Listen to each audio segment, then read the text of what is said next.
nous sommes très heureux de vous retrouver pour notre conférence hebdomadaire qui, vous le savez, est désormais diffusée chaque vendredi à 17h30 sur notre chaîne YouTube. En partenariat avec les hôpitaux universitaires de Strasbourg, nous abordons ce jour notre dernière conférence de notre cycle santé consacrée à une innovation en devenir en microchirurgie. Je veux parler de la robotique. Née dans les années 60, année après année, si j'ose dire, la microchirurgie s'est enrichie d'innovations technologiques évoluant parfois de façon presque exponentielle. Nous découvrons de plus en plus de chirurgiens manipulant des sortes de bras tentaculaires, des joysticks, les yeux rivés sur des étroites 3D ou utilisant des imprimantes 3D.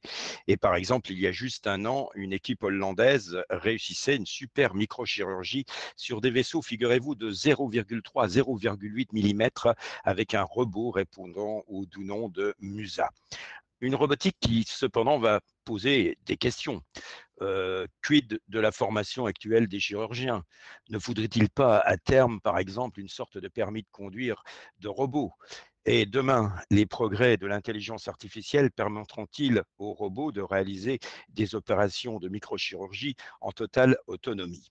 Et pour nous éclairer et apporter des éléments, je l'espère, de réponse, nous avons le grand plaisir d'accueillir aujourd'hui le professeur Philippe Liverneau. Bonjour Philippe Liverneau. Bonjour. Vous êtes professeur des universités, chef du pôle de chirurgie orthopédique et plastique des hôpitaux universitaires de Strasbourg, président de la Société française de chirurgie de la main, membre également de l'Académie nationale de chirurgie. Et la robotique n'est plus du tout étrangère pour vous, puisque par exemple, il y a une quinzaine d'années, vous avez, avec 5 autres chirurgiens, créé une société dans ce domaine que l'on appelle Ramsès. Je ne sais pas si c'est un intérêt pour l'Égypte ou pas, tant vous êtes intéressé par de multiples choses. Vous vous intéressez aussi au problème de la dangerosité de la chirurgie en direct, notamment à travers un ouvrage. Vous êtes un expert, mais avec de multiples facettes, fan de musique. Vous êtes aussi, je crois, un médecin écrivain, lauréat du prix Littré en 2020 avec un roman qui s'intitule Le manuscrit perdu de Pierre Loti. On peut se demander ce que l'auteur des Pêcheurs d'Islande vient faire dans cette histoire, mais si on lit le livre, on voit une histoire de chirurgien. Et là, en ce jour d'enregistrement, où le monde spatial attend avec impatience l'arrivée d'un robot sur Mars, vous me permettrez tout de même d'évoquer dans votre parcours un fait assez intéressant. Vous avez passé 2 ans dans un laboratoire de Jussieu, si je ne me trompe pas, aux côtés de spationautes français célèbres que sont Jean-Loup Chrétien, Patrick Baudry et une certaine Claudie Aigneret, avec qui vous avez, semble-t-il, partagé un bureau et le même rêve de devenir astronaute. Seulement, voilà, c'est elle qui a volé et je crois que l'on peut remercier ce destin pour nos mains quelque part. Et donc, la petite histoire dit même que dans votre service militaire, vous avez également travaillé pour le spatial en essayant de tester de valeureux singes pour des missions sur une navette spatiale ou un Soyouz. Et vous ne manquez pas d'humour parce que paraît-il que pour tester ce singe, vous n'avez pas hésité à lui passer un clip de Carlos et Sylvie Vartan. Voilà, alors, cher professeur, vous n'êtes pas devenu astronaute, mais vous êtes un féru de robotique et nous vous écoutons avec plaisir. C'est à vous. Merci beaucoup pour cette très flatteuse introduction, Monsieur Marshall. Merci beaucoup aussi de m'avoir invité à vous présenter l'évolution de la microchirurgie. Vous l'avez dit, donc je suis professeur de l'Université Strasbourg et je suis aussi bien sûr chirurgien aux hôpitaux universitaires de Strasbourg et notamment j'ai été responsable du service SOS-Main des hôpitaux de Strasbourg qui a muté il n'y a pas très longtemps à Haute-Pierre. Et je suis également enseignant-chercheur à ICUB, qui est une émanation de l'Université de Strasbourg. Alors, si je suis là ce soir, c'est pour vous parler de la microchirurgie, de son évolution, et je tire un peu ma légitimité du fait que j'ai été président de la Société française de microchirurgie, et aussi de la Société internationale de microchirurgie robotique, dont l'acronyme, vous l'avez mentionné tout à l'heure, est RAMSES, et je vous en dirai un petit peu plus tout à l'heure. Alors, l'évolution des techniques, l'évolution des connaissances, pour certaines personnes, est illimitée, et pour d'autres, s'arrête à une certaine période de l'histoire. J'en veux pour preuve ce personnage, un chirurgien qu'il ne faut surtout pas écouter, qui s'appelait Alexis Boyer et qui a été premier chirurgien sous Napoléon Ier et qui a déclaré dans un ouvrage qu'il a fait paraître lors de la deuxième restauration ceci: la chirurgie semble avoir atteint, ou peu s'en faut, le plus haut degré dont elle paraît susceptible. Les procédés sont fixés et décrits avec une précision telle qu'ils laissent à peine quelque chose à désirer. En clair, circuler et rien à voir, le progrès, il n'y en aura plus. On a atteint un niveau tellement élevé qu'il n'y a plus rien à créer. Bien entendu, c'est une phrase qu'il faut retenir pour la contester, puisque l'innovation est en permanence sous nos yeux et comme on dit, on n'arrête pas le progrès. Alors, puisque je vous parle de microchirurgie ce soir, il faut commencer par la définir. Qu'est-ce que la microchirurgie? Pour certains qui ne la connaissent pas, on s'imagine les microchirurgiens comme une spécialité extrêmement complexe. En réalité, la microchirurgie, ce n'est pas une discipline chirurgicale. C'est tout simplement une technique. Le chirurgien, comme n'importe quel autre travailleur, est augmenté dans le sens où il utilise des instruments. Eh bien, la microchirurgie lui permet de l'augmenter pour justement le diminuer, c'est-à-dire voir ce qu'il y a de plus petit, ce qu'il ne peut pas voir très bien à l'œil nu. C'est donc une technique qui est transversale, c'est-à-dire que cette technique, elle est utilisée par divers chirurgiens de diverses spécialités.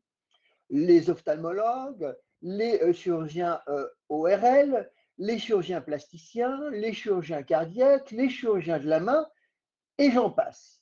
Donc retenez bien, la microchirurgie n'est pas une discipline, c'est une technique.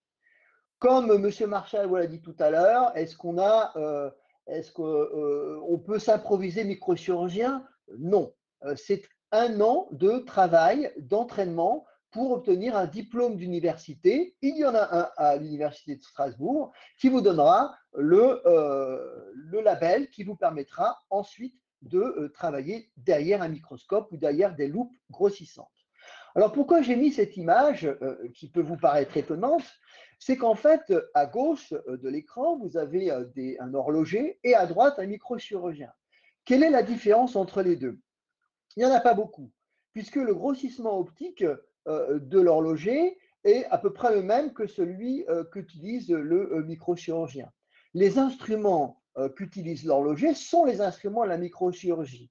En fait, les microchirurgiens se sont inspirés des horlogers. Mais, petite différence, les chirurgiens n'utilisent pas un, mais deux yeux, n'utilisent pas une, mais deux mains. Et ça, c'est très, très important. On utilise deux yeux en microchirurgie. Pourquoi? Parce que ce sont les deux yeux qui donnent la vision 3D. Et la vision 3D est absolument indispensable en microchirurgie. Pourquoi? Parce que le champ de travail, hein, le champ dans lequel travaille le microchirurgien est très très petit.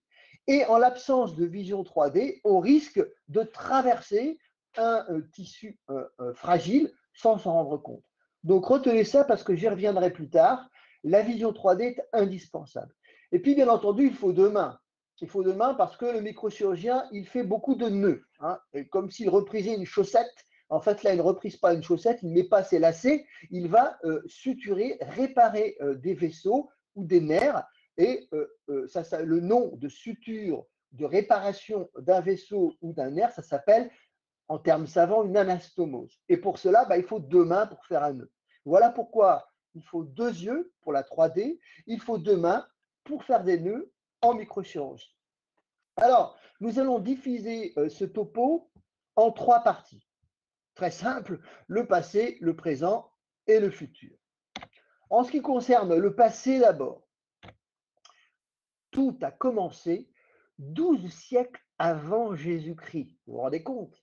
Bon, pas la microchirurgie, bien entendu, mais on a retrouvé sur des sites archéologiques des pétroglyphes dans lesquels il y avait des inscriptions qui mentionnaient l'existence de ces cristaux convexes dont vous voyez ici une représentation en tout petit et rond. Des cristaux convexes, qu'est-ce que c'est? Ben, ce sont des lentilles. Des lentilles, on va dire, pas celles que l'on mange, bien entendu, mais les lentilles optiques qui servent, lorsque la lumière les traverse, à grossir, par exemple, l'image, pour faire ce qu'on verra plus tard, un télescope ou au contraire, un microscope.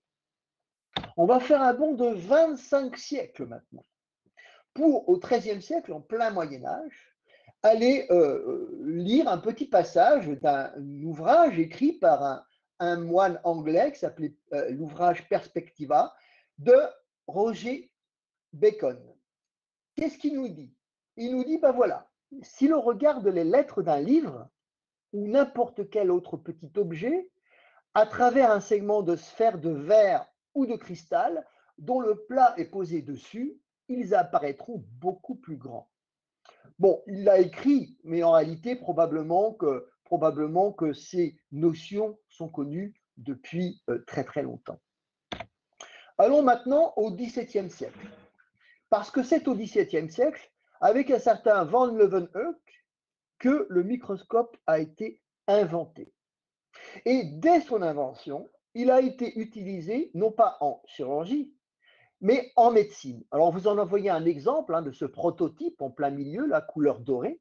Et à droite, sur la photo de droite, vous voyez des médecins du XVIIe siècle observer des plaies chroniques de jambes pour y détecter peut-être des asticots qu'on utilisait et qu'on utilise d'ailleurs toujours pour déterger des plaies chroniques plus ou moins infectées.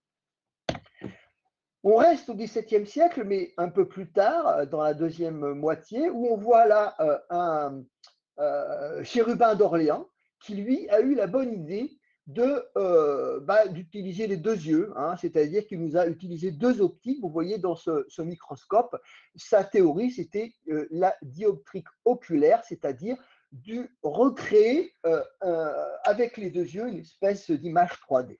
Mais ce microscope que vous voyez ici, on ne peut pas l'utiliser en chirurgie. Pourquoi? Parce que la distance focale entre l'optique que vous voyez et le plateau, elle ne fait que quelques millimètres. Comment voulez-vous passer un tissu, une main, pour pouvoir la réparer à l'intérieur? Ce n'est pas possible. Il a fallu attendre quand même la fin du XIXe siècle avec Charles-Louis Chevalier pour que la distance focale augmente. Et vous voyez qu'ici, dans ce microscope un peu plus moderne, eh bien, entre l'extrémité de l'optique et le plateau, vous avez là 7 cm de distance. Et cette distance est importante parce qu'on peut y glisser un objet de plus grande taille, ou une main, ou tout ce que vous voulez. Et puis encore un peu plus tard, à la fin du 19e siècle, cette fois-ci, on s'est dit, oui, mais bon, c'est bien gentil, mais si on peut y glisser une main, on ne peut pas y glisser une tête. Donc, si on veut faire de l'ophtalmologie, on ne peut pas avec un microscope tel qu'il se présentait. Donc, certaines personnes, essentiellement du côté des Allemands, eh bien, notamment des ophtalmologues, ont ont inventé des loupes binoculaires portables, comme vous les voyez sur les photographies de cette diapositive. Ensuite, eh bien, le vrai microscope chirurgical apparaît au XXe siècle, dans la première moitié du XXe siècle. Et là, il y a 4 noms importants, donc les 3 premiers sont suédois et le dernier est français. Alors, il est intéressant de mentionner cette personne, Alvar Gullstrand, qui était donc ophtalmologue, parce qu'il a eu un prix Nobel, ce qui ne veut pas forcément dire grand-chose. En tout cas, il était membre de l'Académie des sciences de Suède. Et par conséquent, il faisait partie des jurys d'attribution du prix Nobel. Et il a d'ailleurs fait partie de ceux qui ont refusé, qui ont voté contre le prix Nobel d'Albert Einstein, considérant que cette théorie relativité était un peu fumeuse. On connaît la suite. Alors, vous voyez les microscopes qui commencent à apparaître là, qui sont en fait plutôt, on va dire, des loupes binoculaires qui ne grossissent pas encore énormément.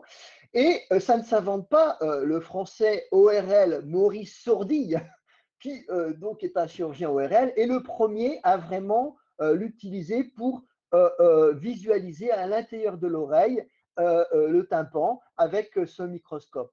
Mais en fait, si on parle de microchirurgie, ou en tout cas de microscope chirurgical, on ne peut pas vraiment encore parler de microchirurgie ici. Pourquoi?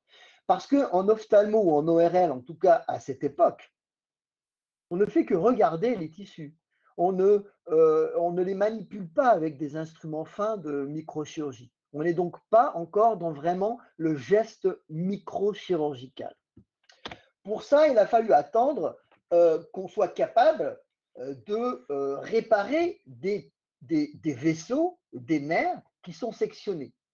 Alors, on savait déjà le faire depuis la fin du 19e siècle, avec des gens comme John Murphy, qui a été le premier à inventer, enfin avoir l'idée de suturer, de faire ce que j'ai dit tout à l'heure, des anastomoses, c'est-à-dire des sutures, des réparations de tuyaux qui sont coupés, des tuyaux pleins comme les nerfs, des tuyaux creux comme les veines ou comme les artères. Il a fait ça sur des très gros vaisseaux, donc il n'avait pas besoin de microscope. Lui a emboîté le pas Alexis Carrel, qui est un personnage très connu, qui a deux facettes, on va dire, la bonne et la mauvaise. La bonne, entre guillemets, c'est qu'il a été prix Nobel. Alors, je ne sais pas si c'est une bonne ou pas, je pense quand même que oui. Il a été prix Nobel en 1913, je crois, pour avoir été le premier à faire des greffes d'organes. En fait, c'est le père des greffes d'organes. Il les a fait, il l'a fait sur des animaux. Et aujourd'hui, je pense que ces expérimentations qu'il a réalisées seraient pratiquement, je veux dire, impossibles sur le plan éthique. Par exemple, il a greffé la tête d'un chien sur un autre chien. C'est quand même un petit peu limite. Le côté sombre de Alexis Carrel, c'est que c'était un personnage assez noir qui était dans ses idées, puisqu'il avait des idées nazis et il a quitté la France, c'était un Lyonnais, pour rejoindre New York où il a travaillé de nombreuses années. Il a poursuivi ses recherches. Il avait comme ami Lindbergh, vous savez, celui qui a traversé l'Atlantique, qui lui aussi d'ailleurs était un personnage, on va dire, pas très très reluisant. Alexis Carrel, le créateur des greffes d'organes, a vu son nom disparaître de pratiquement toutes les rues de France où il avait son nom un peu partout, jusque dans les années 80, justement pour son côté sombre. Je trouve que c'est un peu dommage d'ailleurs de supprimer son nom des plaques des rues. Il vaudrait mieux maintenir ce nom en expliquant qui il a été. Je pense qu'il ne faut pas oublier l'histoire. Bref, après cette petite digression, revenons à la microchirurgie. En fait, grâce à ces travaux de Murphy et de Carrel, on savait suturer, faire des anastomoses de gros vaisseaux. Mais ensuite, puisque le microscope chirurgical, grâce à Sourdille et d'autres, est arrivé, on s'est dit, on va pouvoir faire des sutures de vaisseaux tout petits. Et les pionniers de la microchirurgie, vous les voyez là, les trois, ce sont trois Américains. Le plus fameux, c'est Jules Jacobson, qui lui, eh bien, dès 1942, a fait des études expérimentales et a été capable de faire des anastomoses de vaisseaux de moins de 2 mm de diamètre. C'était des travaux expérimentaux et Henry Bunke s'en est emparé dans les années 50, quelques années après, et il a fait de manière, là encore, extrêmement discutable avec les yeux de notre époque, des expérimentations dans son garage. Il a pris à la pain, il lui a coupé une oreille, il lui a réimplanté l'oreille grâce aux techniques qu'il avait apprises de Jules Jacobson. Sun Lee, encore un Américain, eh bien lui, quelques années plus tard, fait des chintes porte-cave chez le rat. C'est-à-dire qu'il prend les vaisseaux du foie et il va suturer la veine sur l'artère et réciproquement. Tout ça, ce sont les pionniers de la microchirurgie qui ont fait des travaux expérimentaux. Mais dès que ces travaux expérimentaux ont été au point, qu'est-ce qui s'est passé? Eh bien, vous voyez immédiatement des applications techniques. Les premières applications techniques, vous les voyez ici, elles s'étalent de 1958 jusqu'en 74. Enfin, c'est ce que j'ai considéré comme étant les pionniers, parce que depuis, bien entendu, la recherche chirurgicale continue. Vous avez là-dedans des Européens, des Japonais, des Américains. Ce qu'il faut noter, c'est que dès 1958, une replantation du membre inférieur a été réalisée. C'est-à-dire qu'un patient s'est amputé la jambe à l'occasion d'un traumatisme et on lui a remis en place.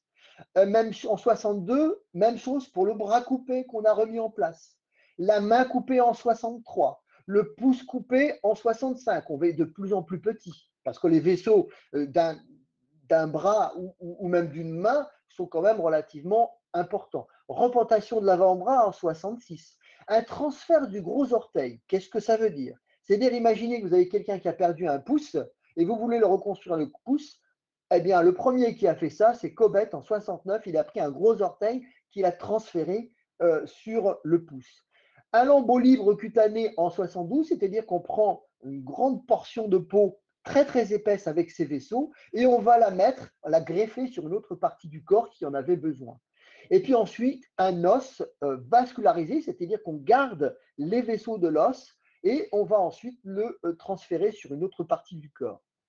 Remarquez des choses quand même assez étonnantes. Dès 1958, on sait faire des replantations. Et aujourd'hui, quand encore on fait des macro-replantations d'un bras, d'une main ou tout autre, eh bien, on en parle dans les journaux comme si c'était encore quelque chose d'extraordinaire. Alors évidemment, c'est un exploit technique, mais il est connu depuis 60 ans. On sait le faire depuis 60 ans, cet exploit technique. Alors en revanche, là, et on en parlera tout à l'heure, la transplantation, c'est-à-dire d'un autre patient à un autre patient, là, interviennent des progrès plutôt immunologiques. Mais euh, le geste technique lui-même n'a pas du tout évolué depuis les années 60. C'est le même. Donc nous avons vu le passé. Nous allons maintenant parler du présent. Alors, je vous préviens tout de suite, dans le présent, comme je vous ai dit tout à l'heure que la microchirurgie était une chirurgie transversale, je ne vais pas pouvoir vous parler de toutes les indications de la microchirurgie. J'en ai choisi quelques-uns. Mais avant de vous montrer quelques exemples qui sont emblématiques, je vais vous montrer ce qu'est une anastomose, comme j'ai dit. J'ai bien entendu accéléré la vidéo. Donc, vous voyez les deux parties d'une petite artère qui fait un peu moins d'un millimètre. On va les rapprocher grâce à ce clan, c'est cet objet jaune qui va bien immobiliser les deux portions de l'artère, qui va en plus empêcher le sang de passer, donc on ne va pas être inondé du sang. Et on va pouvoir donc passer à travers la lumière, c'est-à-dire l'orifice, le tel du dos, et avec un fil. Et vous voyez que ce fil, enfin non, vous ne le voyez pas, mais là c'est du 10-0, c'est-à-dire qu'un fil qui est plus fin qu'un cheveu, très très agile, et va effectuer des nœuds tout simplement. On en est à faire des nœuds au XXIe siècle pour suturer des vaisseaux. Certes, il existe d'autres dispositifs, mais que la plupart du temps, on utilise encore des nœuds.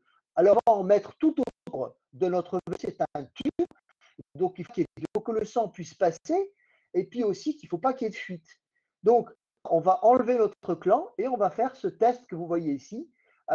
Si donc le sang passe lorsqu'on chasse le sang, cela veut dire que notre artère est perméable, c'est-à-dire que le sang peut le traverser et qu'en plus, cette artère, elle ne fuit pas, parce que s'il y avait des fuites, bien entendu, ça entraînerait un hématome.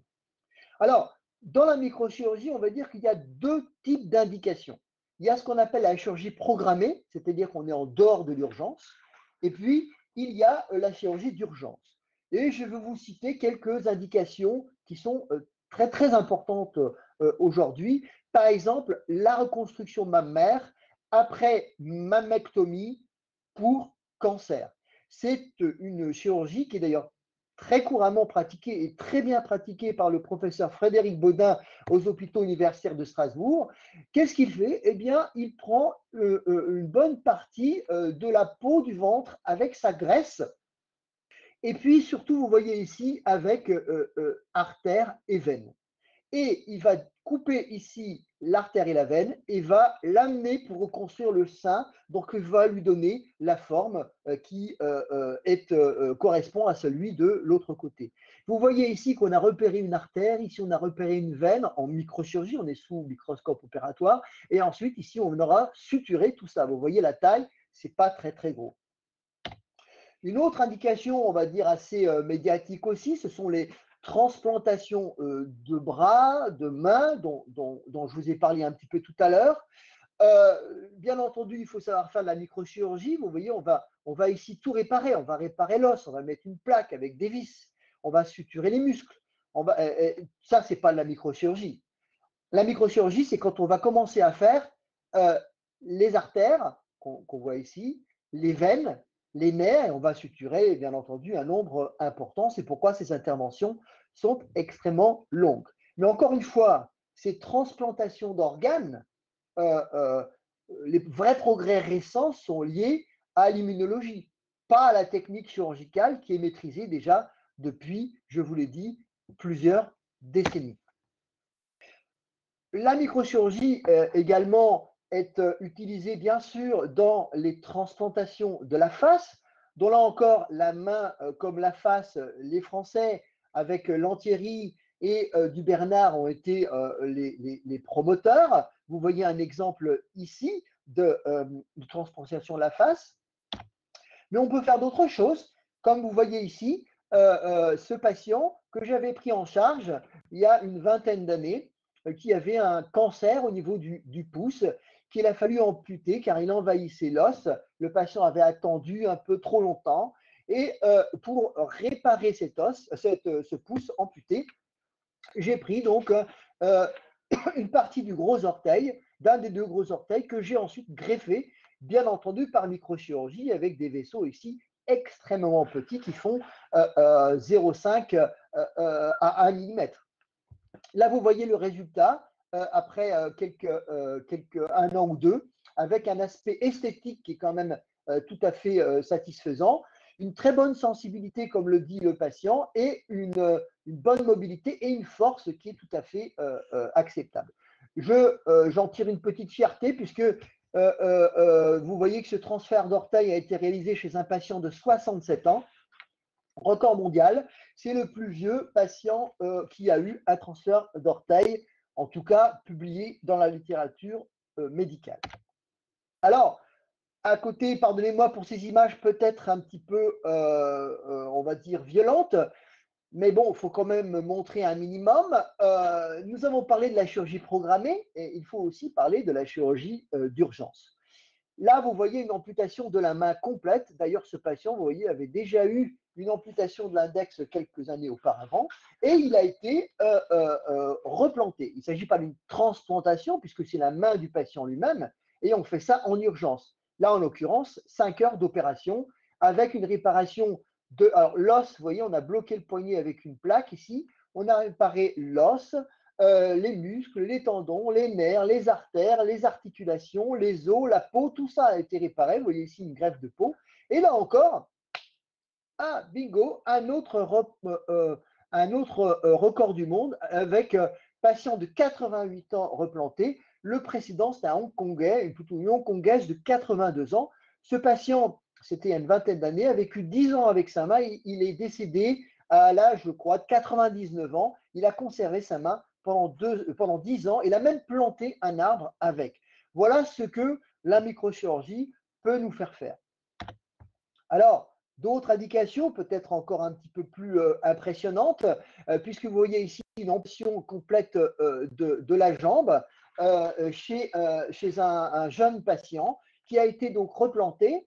Alors là, on est obligé d'accourcir d'une dizaine de centimètres parce que les tissus sont tous très contus et donc il faut qu'on ait des tissus qui soient relativement sains pour faire cette replantation.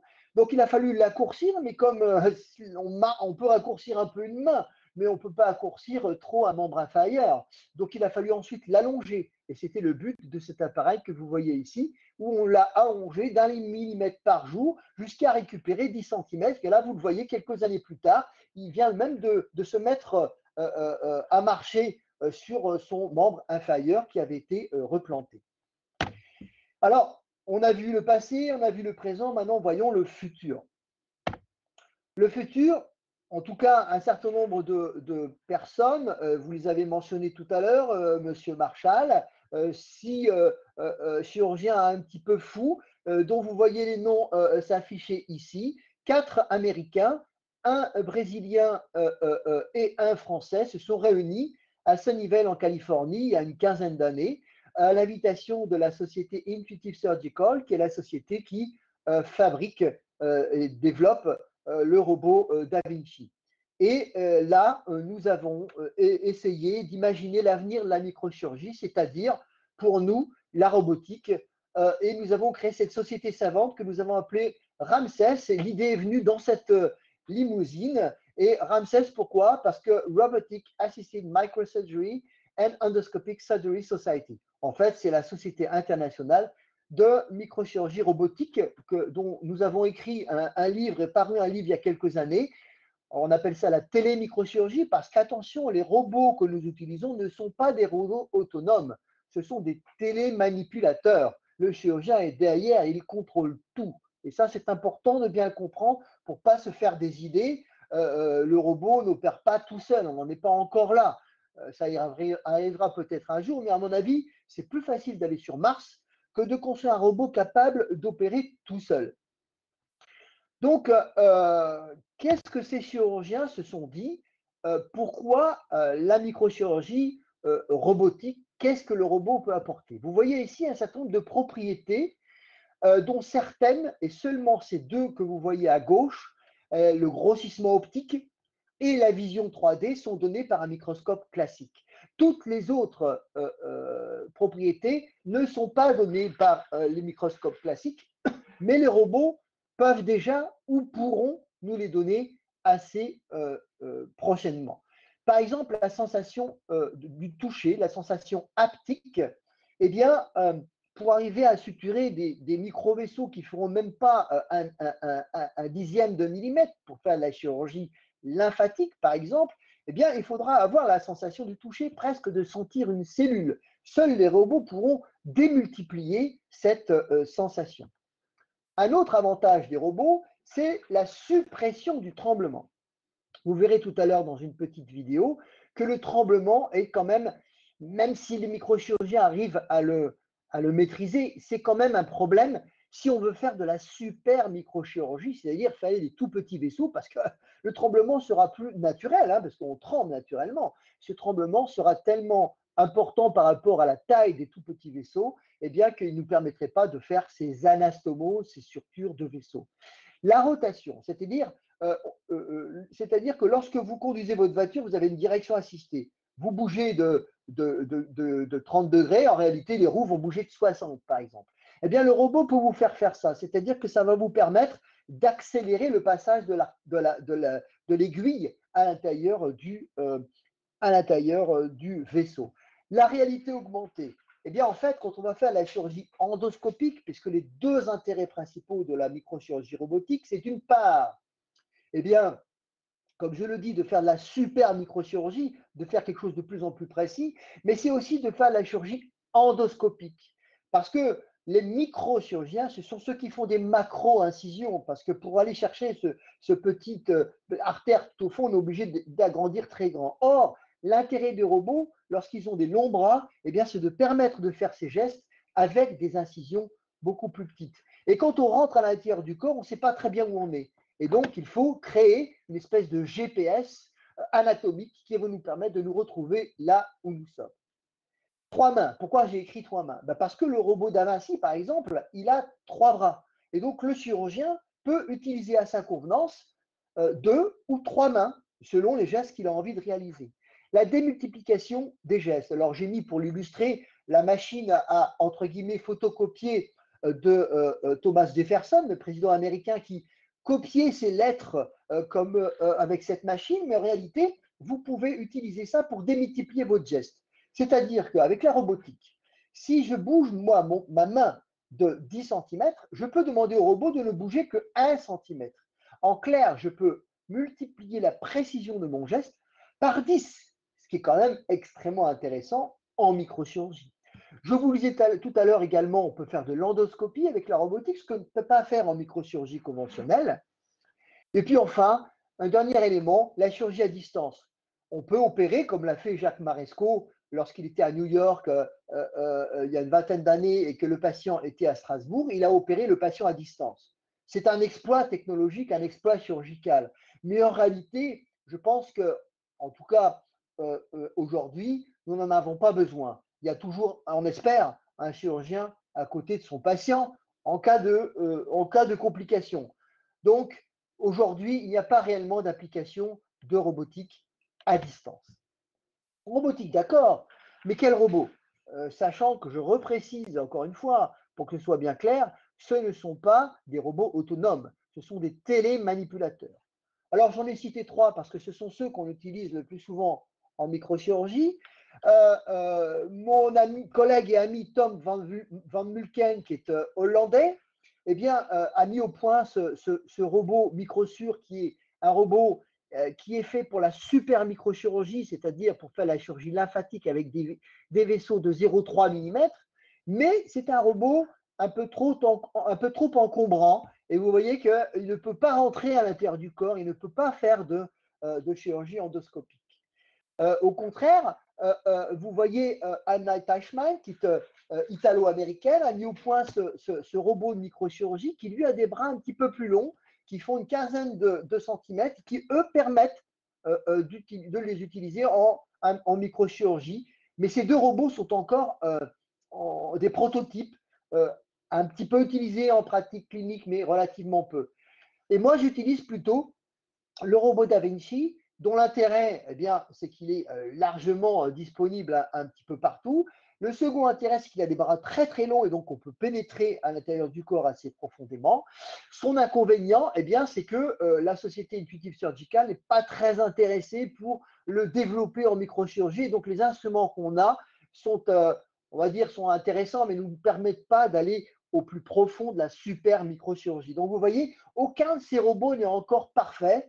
Nous sommes en plein développement technologique.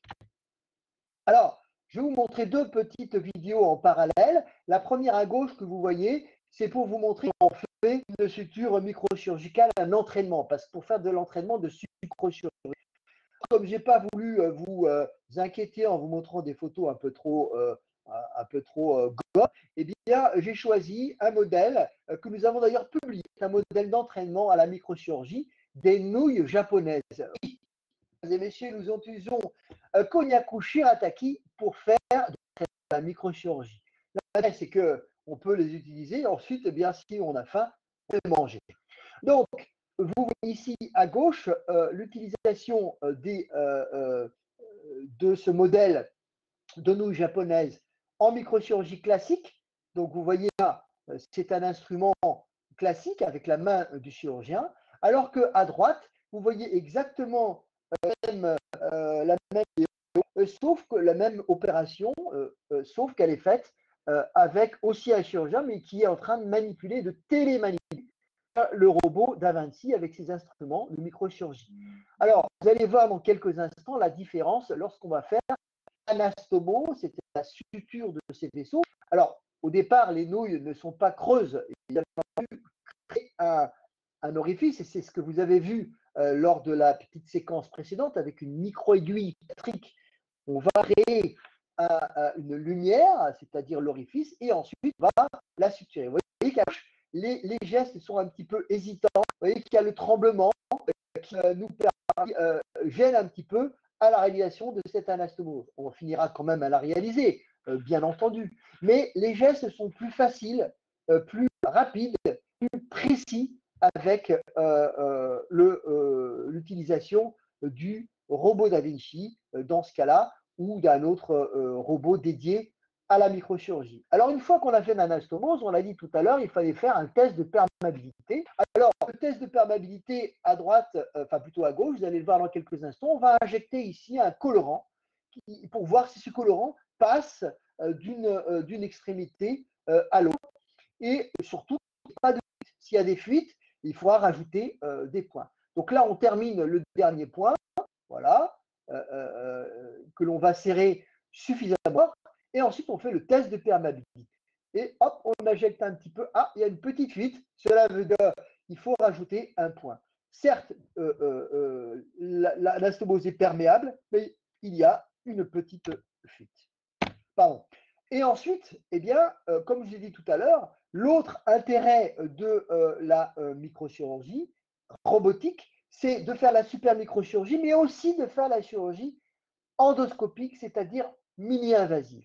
Vous voyez ces deux photographies ici pour la même opération, c'est-à-dire qu'on va aller chercher des nerfs intercostaux dont l'objectif va être de les suturer à des nerfs de muscles qui sont paralysés. C'est quelque chose que l'on fait fréquemment en chirurgie de paralysie du plexus brachial. Mais la différence entre ces deux photos, c'est que vous voyez, dans un cas, on fait des énormes incisions et dans l'autre, ben, elles sont presque invisibles. Alors, comment ça fonctionne? C'est grâce à nos collègues chirurgiens plastiques qui ont aidé donc à mettre les trocars à l'intérieur de la cage thoracique laquelle on a, qui a été gonflée par du gaz cardiaque, eh bien, que l'on va pouvoir ici voir parfaitement et prélever. Vous voyez, on dissèque les nerfs intercostaux. C'est le docteur Nicolas Santon qui m'a aidé à ce moment-là pour faire la partie de voie d'abord. Et moi, bien entendu, assis au robot tranquillement, j'ai pu faire là le prélèvement. Donc voilà, en gros, ce qu'on peut dire aujourd'hui de où en est la microchirurgie. Vous avez vu son évolution. Alors, M. Marchal a dit que l'évolution de la microchirurgie était extraordinaire. Sur le plan technique, je dirais qu'elle ne l'est pas tant que ça. Parce que vous voyez que, comme les horlogers, on utilise un grossissement optique, des instruments très fins. Certes, maintenant, ils sont manipulés par des robots. Certes, on a des microscopes numériques. Mais finalement, la technique n'a pas beaucoup évolué. En revanche, ce qui a énormément évolué, ce sont les indications, puisqu'on est capable maintenant de faire des indications chirurgicales dans de très nombreuses spécialités avec des choses de plus en plus fines, de plus en plus spectaculaires. Donc, le bond technologique que nous attendons, ce sont des robots vraiment très performants qui sont utilisés spécialement pour la microchirurgie. Nous les attendons, ils arrivent, mais ce n'est pas encore tout à fait ça. Voilà, donc si vous voulez plus de renseignements, mon adresse électronique s'affiche ici et je vous remercie de votre attention.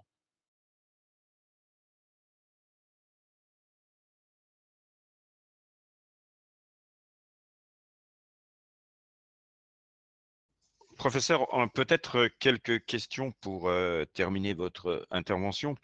On se pose une question d'ordre pratique sur le terrain à l'heure actuelle. Est-ce que le fait d'utiliser désormais de la robotique ne va pas faire se perdre le savoir-faire des chirurgiens? Et on peut rebondir sur une autre question un peu aussi dans le domaine. Est-ce que également le fait d'utiliser des robots diminue le nombre d'assistants dans une salle d'opération? On en est où par rapport à ces deux éléments? Alors, la première question est très facile à répondre, c'est très facile d'y répondre, puisque que l'on utilise, tant que les robots ne sont pas autonomes, eh bien, c'est toujours le chirurgien qui a la main. Dans la microchirurgie classique, qui est quand même celle qui est utilisée au maximum hein, sur la planète, on utilise des instruments de microchirurgie très fins que l'on met dans ses mains. Dans la chirurgie robotique, microchirurgie robotique, c'est à peu près les mêmes instruments, sauf qu'ils sont manipulés. C'est-à-dire que le chirurgien est un peu à distance. Voilà. Mais le geste est exactement le même. Il faut donc s'entraîner à faire une anastomose microchirurgicale sur des modèles vivants, biologiques, ou des modèles, des simulateurs en silicone ou nos fameuses nouilles japonaises. Et lorsque l'on maîtrise ce geste, eh bien ensuite, il va falloir apprendre à manipuler le robot. Là, c'est un autre apprentissage. Mais lorsque l'on sait manipuler le robot, l'anastomose qu'elle soit réalisée sous robot ou à la main, c'est exactement la même chose, hein. Et c'est même plus facile sous robot, hein. Donc, vous devez, quand vous voulez faire la microchirurgie robotique, d'abord être un microchirurgien, savoir faire une anastomose, et vous devez ensuite vous former pour savoir manipuler le robot. Ça, c'est la première. J'espère avoir répondu à cette première question. Quant à la deuxième question, le nombre d'assistants, on va dire, reste à peu près le même parce que de toute façon, le chirurgien principal sera à distance, donc il ne sera même pas habillé stérilement, mais il faut bien que quelqu'un soit sur place, sur le champ opératoire, pour éventuellement, par exemple, en microchirurgie nerveuse, on utilise de la colle biologique. Donc il faut préparer cette colle biologique stérilement. Il faut donc qu'il y ait quelqu'un qui soit habillé, un assistant qui soit habillé stérilement près du champ opératoire, qui prépare la colle biologique et qui l'apporte dans le champ chirurgie, dans le champ opératoire. Et ensuite, le chirurgien va l'attraper va attraper la seringue avec les pinces pour ensuite l'injecter. Là, vous avez vu, on vous a dit que pour faire une anastomose, comme pour repriser une chaussette, il faut un fil et une aiguille. Mais ce fil et cette aiguille, ils sont où? Ils sont sur la table d'instruments stériles. Il faut donc demander à l'aide de nous apporter le fil. Et de temps en temps, bien que le chirurgien ait trois mains, il a besoin de temps en temps que l'aide opératoire nettoie un petit peu autour ou avec un petit écarteur améliore la vision du champ opératoire. Donc non, l'assistant ne disparaît pas et heureusement. On peut se poser d'ailleurs la question en termes d'anastomose. Avec ces robots, avec cette modernité, ces hautes technologies qui s'installent dans la microchirurgie, on peut presque s'étonner d'être encore avec des fils pour réaliser tout cela. Est-ce qu'on n'a pas trouvé un autre moyen de faire les sutures?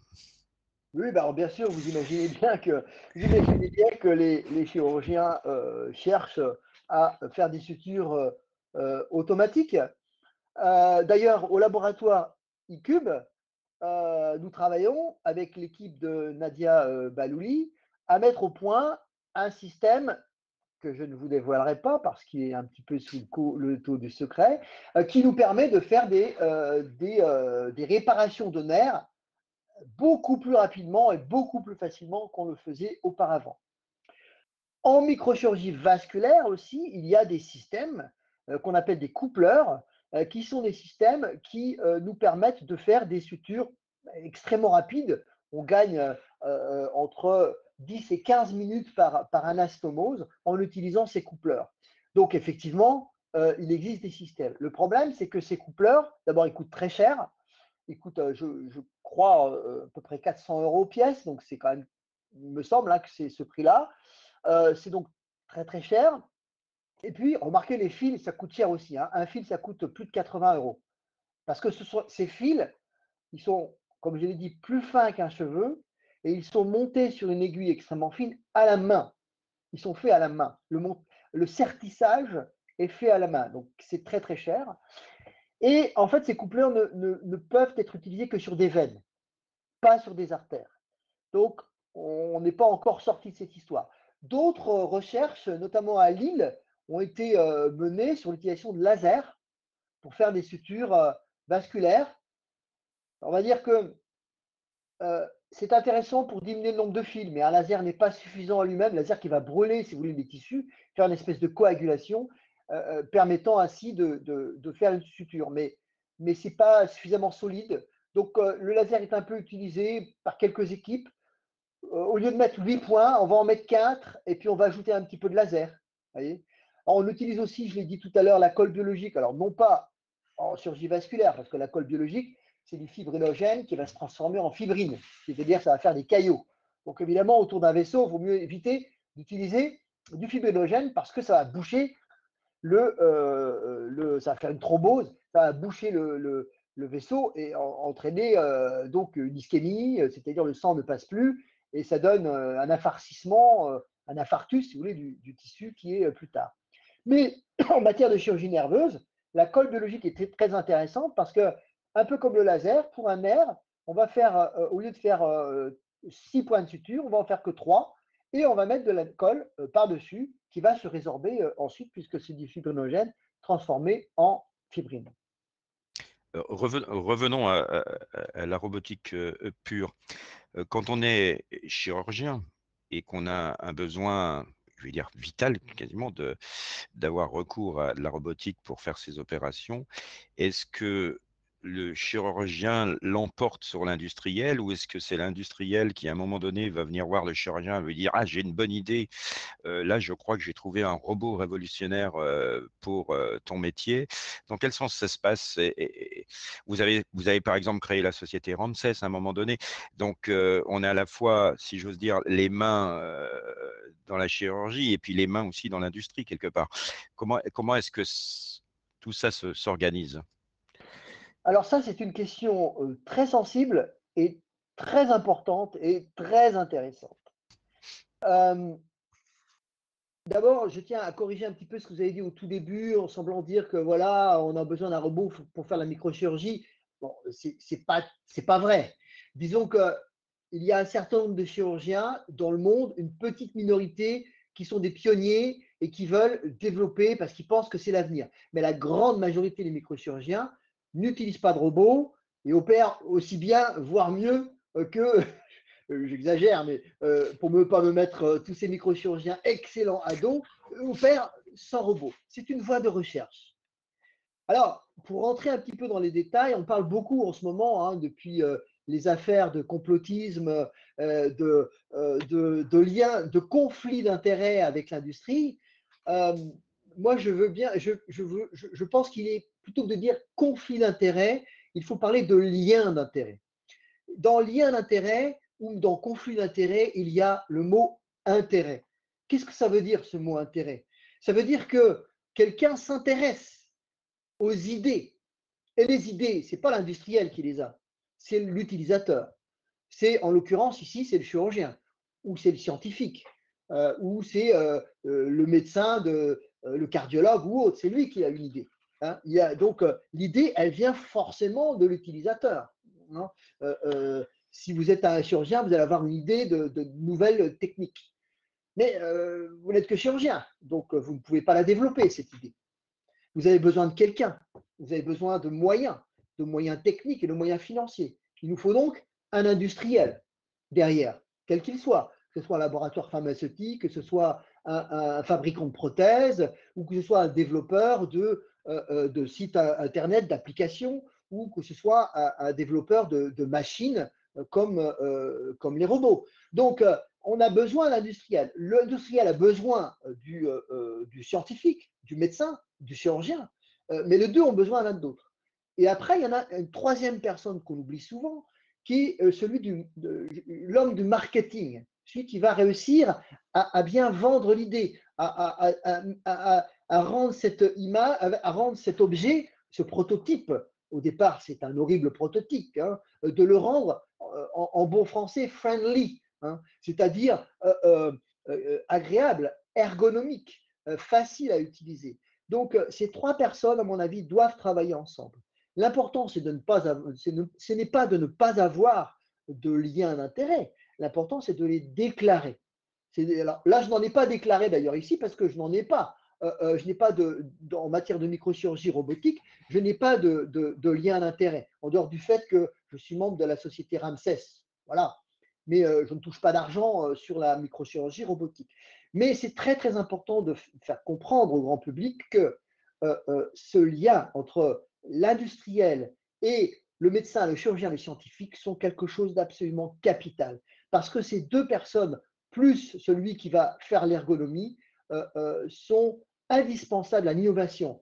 Et alors en France, on a tendance à montrer du doigt les gens qui ont ces liens, alors que c'est indispensable. Effectivement, il y a des abus, mais il y en a partout des abus. Ce qu'il faut, c'est les encadrer, ces conflits d'intérêts, les déclarer, et puis faire en sorte qu'ils restent raisonnables. Alors, je ne peux pas m'éviter dans cette section de robots de faire un versus. C'est-à-dire, d'un côté, la robotique, quelque part, au service de la santé, au service de la médecine, et de l'autre côté, on trouve des prothèses bioniques, on trouve quasiment l'homme robot. Comment est-ce que dans votre tête, ça s'articule tout ça? C'est-à-dire que vous êtes là à sauver des membres, les mains en l'occurrence en ce qui vous concerne la plupart du temps, et de l'autre côté, vous avez de plus en plus de bioniques qui rendent quelque part un homme un peu plus robot. Comment est-ce que le professeur de médecine réagit là? Alors, c'est pas le professeur de médecine qui va réagir comment dire, à une question, on va dire, de l'ordre de l'éthique et de la philosophie, hein. Vous savez que on a cette idée en ce moment de l'homme augmenté. Le mot ne me vient pas là, mais vous allez peut-être m'aider. Comment on appelle cette augmentation de surhomme là que l'on nous ressort en ce moment? Bref, ça me reviendra Ouais, peut-être tout à ouais. l'heure. Vous savez, c'est une vieille idée prométhéenne qui date de la nuit des temps, hein. L'homme veut se rapprocher du soleil, l'homme se veut Dieu. Vous savez, l'eugénisme, c'est pas nouveau non plus, hein. Le scientisme aussi à la fin du 19e siècle, qui pensait que bah voilà, la science allait résoudre tous les problèmes. Et puis on a vu ce que ça a donné au cours du 20e siècle. Alors je dis pas qu'il faut éliminer la science, c'est pas ce que je suis en train de dire, au contraire. La science qui est une méthode d'ailleurs. Donc je crois que ce n'est pas une vérité, ce qui est important, c'est d'utiliser la méthode d'objectivité, de rationalité. Ça me paraît très très important, ça, mais tous les scientifiques, enfin sérieux, le savent bien. Maintenant, en ce qui concerne ce sujet-là, le transhumanisme, ça y est, le mot me revient. Le transhumanisme, qui à mon avis, c'est le bébé de l'eugénisme, lui-même le bébé du scientisme, de Prométhée, etc. C'est une idée voilà, qui court. Alors, comme dans tout, vous savez, il y a du bon et il y a du mauvais, hein. Forcément, on a besoin de plus en plus de santé connectée parce que c'est un univers qui s'ouvre à nous, qui de toute façon va se faire. Donc, ce qu'il faut, c'est en connaître les travers et donc les encadrer. Je pense que nous sommes là actuellement en Europe, on a cette chance de vivre dans une zone qui s'est construite sur le droit. Et donc, le droit est quelque chose qui va nous permettre effectivement d'essayer d'encadrer toutes ces notions pour éviter les dérives, mais il y en aura toujours. Donc, aller transformer l'homme comme Frankenstein, hein, parce que c'était l'idée de Marie Shelley finalement, hein, pour en faire une espèce de monstre gentil finalement, parce qu'il n'est pas méchant, le pauvre monstre de Frankenstein. Alors, d'aller sans cette idée-là, si vous voulez, on peut se dire, si on raisonne, bon, je raisonne un petit peu en l'absurde, hein, si un jour le système solaire explose, comme on nous le prédit, qu'il y a encore des humains d'ici là, ce qui est peu probable, en admettant qu'il y en ait encore, il faudra bien qu'ils partent, ces humains. Et il faudra bien qu'ils adaptent dans un autre environnement. Croyez-vous vraiment que s'il n'y a pas d'oxygène sur cet environnement, on soit apte à y vivre? Il faudra bien transformer. Vous voyez, il y a des plantes qui absorbent du gaz carbonique. Nous, on aborde d'oxygène. Il y a même des micro-organismes qui absorbent des gaz qui nous sont toxiques. Donc, il faudra bien transformer la vie à un moment si on veut aller vivre ailleurs. Mais enfin, on n'y est pas encore. En attendant, ce délire, soyons raisonnables, nous avons besoin de santé connectée. Et là encore, je ne peux pas non plus en dire trop, mais là encore, au laboratoire d'ICUBE, nous travaillons toujours dans le laboratoire de professeur Nadia Balouli, nous travaillons sur des prothèses connectées, c'est-à-dire des prothèses comme une prothèse de hanche, par exemple. Alors ici, on travaille plutôt sur la prothèse du poignet dans laquelle on met des capteurs qui vont permettre de nous dire, bon ben voilà, attention, cette prothèse, elle commence à avoir des problèmes, il va falloir réfléchir à la changer ou adopter un autre mode de vie ou autre. Enfin bref, je pense que la santé connectée, c'est un énorme champ de recherche, d'innovation, d'application qui devrait nous permettre normalement de faire un bond technologique à la qualité des soins. Mais on aura des travers parce qu'à chaque fois qu'un bond en avant, à chaque fois, il y a des complications qui sont imprévues. Voilà, et pour terminer, juste en quelques mots, le quotidien d'un microchirurgien comme vous, dans le domaine de la réparation de la main, ça représente en moyenne combien de mains sauvées à peu près sur notre région? Alors, c'est une question difficile. Parce que la microchirurgie, en chirurgie de la main, j'entends, hein. Oui, En oui. chirurgie de la main, elle a beaucoup changé. En l'espace d'une quarantaine d'années, a énormément changé. Non pas sur le plan technique, hein, parce que je l'ai dit tout à l'heure, c'est toujours la même chose, mais sur le plan des indications. Puisque moi, quand j'étais jeune interne, on faisait des replantations de doigts. Il y en avait 3, 4, 5 par semaine. Des macro-replantations, il y en avait 2 par mois, c'est-à-dire une amputation de jambe ou une amputation d'avant-bras. Aujourd'hui, on n'en a presque plus. Et quand on en a une, ça fait la une des journaux. Mais si vous allez en Chine, et avant le confinement, j'ai passé de nombreuses reprises pendant 2 ans, je suis allé en Chine, principalement dans un hôpital qui se trouve à Suzhou, entre Pékin et Shanghai. Eh bien, j'allais régulièrement dans cet hôpital, qui était un hôpital où il y avait un énorme service de chirurgie de la main, où là, bah, les replantations de la main, des replantations du pied, et beaucoup de femmes, ce qu'on ne voyait pas du tout en Europe, bien, vous en avez autant que dans des syndromes du canal carpien en France aujourd'hui. Qu'est-ce qui s'est passé pour qu'on en arrive là? Ce qui s'est passé, bah, c'est la mondialisation, hein, c'est l'ouverture de la Chine. Hein. Napoléon disait, quand la Chine s'ouvrira, le monde tremblera. Eh bien, la Chine, c'est un juste retour des choses, puisqu'elle a été quand même, avant la guerre de l'opium, la plus grande puissance sur la planète, eh bien, a récupéré avec ses transferts de technologie énormément d'usines, mais avec des normes qui ne correspondent pas aux normes européennes. Vous avez donc là-bas énormément d'usines avec des protections qui n'ont rien à voir avec celles d'ici, donc il y a énormément d'accidents. Donc en 40 ans, en France, en Europe, et dans les pays dits développés, les pays occidentaux, eh bien vous voyez finalement très peu de ces graves accidents. Donc ce que l'on voit aujourd'hui en microchirurgie de la main, j'entends, eh bien on voit de temps en temps des amputations de doigts, on voit de temps en temps, mais très rarement, des transferts d'orteils.